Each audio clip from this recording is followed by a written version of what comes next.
Assalamualaikum warahmatullahi wabarakatuh, sahabatku para petani sawit, apa kabar? Semoga kalian selalu dalam keadaan sehat walafiat, amin. Nah, teman-teman, pada video kali ini kita akan membahas apakah kita sebagai petani sawit itu harus pure menuruti apa yang dikatakan teori atau jurnal-jurnal yang berlaku. Nah, di sini saya akan sharing menurut pengalaman saya dan yang selama ini saya lakukan, dan alhamdulillah kebun sawit saya itu memang lumayan menghasilkan dan saya anggap itu berhasil untuk keluarga saya.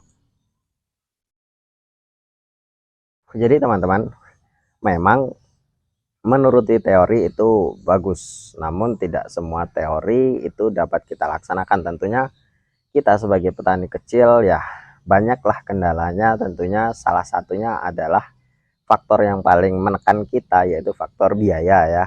Tentunya kita sebagai petani kecil yang hanya memiliki beberapa hektar tanah atau hanya sedikit tanah, dan kita harap kita bisa berhasil dari kebun kita, itu tentunya kita sangat keberatan ya kalau kita mengikuti teori-teori yang dijelaskan atau teori-teori yang dipaparkan oleh para ahli. Dan tentunya memang kalau seandainya kita mengikuti teori, hal itu pasti akan berakibat baik untuk kebun kita. Namun ya itu tadi, seperti yang sudah saya bilang, bahwa kita sebagai petani kecil tentunya tidak bisa serta-merta mengikuti teori yang sudah dipaparkan.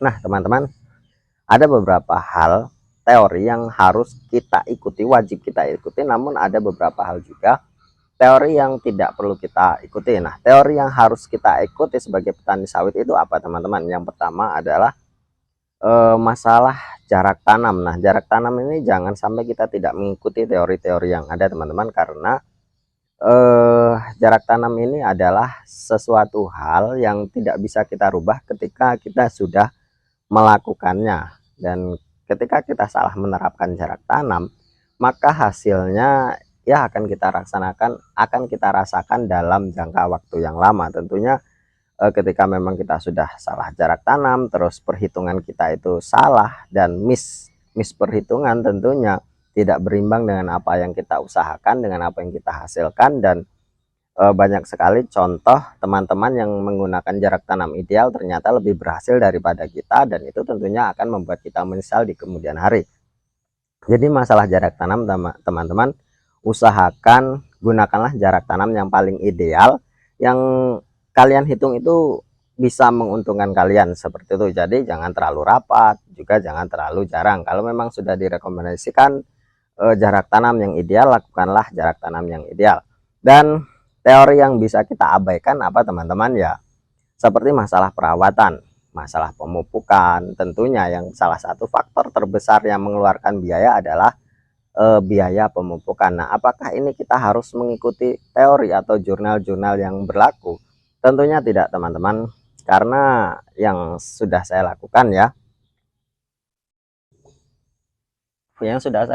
di kebun saya, ya saya tidak menerapkan teori yang diterapkan di jurnal atau yang dijelaskan oleh para ahli seperti itu. Jadi ya saya mengkondisikan dengan keadaan saya sendiri, dengan kantong saya seperti itu. Dan apakah itu berhasil? Alhamdulillah teman-teman, berhasil. Karena ya setidaknya sawit itu memang harus bau pupuk lah, kalau bahasa sederhananya itu memang harus ada pemupukan meskipun hanya setahun sekali atau setahun dua kali dah, seperti itu. Jadi kalau menurut saya teori pemupukan ya distandarkan atau disesuaikan dengan kantong kalian masing-masing. Jadi jangan terlalu memaksa. Dan sering saya sepil atau sering saya eh, perlihatkan kebun saya, dan kalian bisa lihat di video-video saya yang lainnya dalam channel ini. Saya sudah sering memperlihatkan kebun saya dengan hasil, dengan buah yang lumayan menurut saya ya, alhamdulillah ya, seperti itu. Dan disitulah saya bisa sharing kepada kalian tentang bagaimana caranya saya itu merawat kebun saya. Dan tentang pemupukan itu selalu ditanyakan, Bang, bagaimana pemupukannya bisa seperti itu.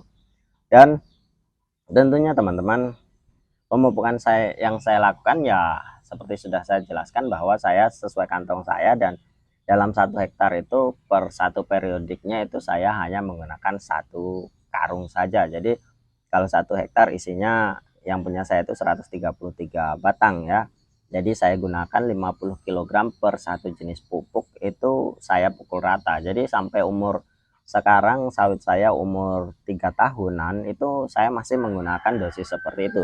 Dan dulu ketika masih kecil itu lebih kecil dari dosis yang saya jelaskan tadi. Dan jadi itulah teman-teman teori yang bisa kita abaikan, masalah pemupukan dan masalah perawatan, masalah pruning, masalah ini juga bisa kita abaikan, dan itu bisa kalian sesuaikan dengan kondisi yang ada di lapangan. Seperti masalah pruning, apakah songgo 1, songgo 2, atau hal sebagainya, itu silahkan kalian sesuaikan dengan standar kalian masing-masing. Kalau kalian sukanya songgo 1, ya silahkan kalian lakukan songgo 1, namun kondisikan dengan keadaan kalian di lapangan. Apakah pupuk yang kalian gunakan itu sesuai, sudah terpenuhi pupuk yang digunakan. Terus masalah jarak tanam yang terlalu rapat, kalian harus melakukan over pruning kalau memang jarak tanam kalian terlalu rapat, dan nanti kita jelaskan di video yang lain.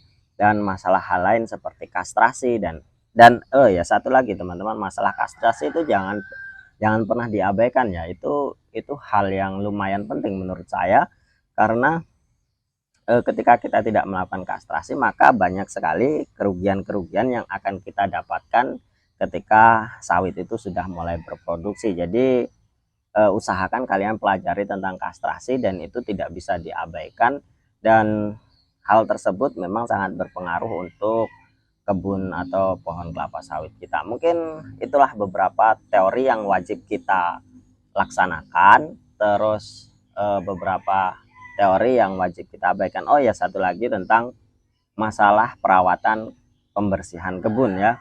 Kalau menurut saya memang faktor perawatan, faktor kebersihan kebun itu memang sangat mempengaruhi dari perkembangan sawit kita teman-teman. Kalau masalah rumput itu masih bisa dikendalikan ya, tentunya tidak begitu banyak memakan unsur hara atau nutrisi yang ada di kebun sawit kita. Namun jangan sampai ada gulma daun keras ya, atau batang keras seperti pelangas atau hal lainnya seperti itu. Usahakan kalian selalu bersihkan, dan jangan sampai gulma itu melebihi dari tinggi kelapa sawit kalian. Dan tentunya kalau batang keras itu akan ikut juga memakan nutrisi yang kita berikan. Jadi teman-teman usahakan kebun kalian tuh selalu terkena sinar matahari. Dan mungkin itulah teman-teman yang bisa kita sharekan pada video kali ini. Semoga bisa menjadi patokan kalian untuk memulai berkebun kelapa sawit, dan saya doakan semoga kebun kalian sukses dan bisa menghasilkan sesuatu hal yang kalian harapkan. Terima kasih atas atensinya. Sampai jumpa di video selanjutnya. Wassalamualaikum warahmatullahi wabarakatuh.